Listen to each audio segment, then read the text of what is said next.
भगवान शिव भोजन कर रहे थे। एक दो निवाले खाने के बाद अचानक तेजी से कहीं चले गए। थोड़ी देर बाद वापस लौटे और उदास मन से भोजन करने लगे।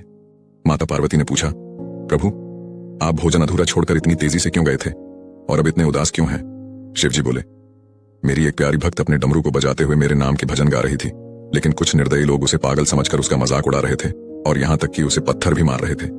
उसका माथा खून से लाल हो गया था, फिर भी वो मेरे ही भजन गाए जा रही थी। उसकी यह दशा देखकर मुझे दौड़ना पड़ा। माता पार्वती ने पूछा, तो फिर आप इतनी जल्दी लौट क्यों आए?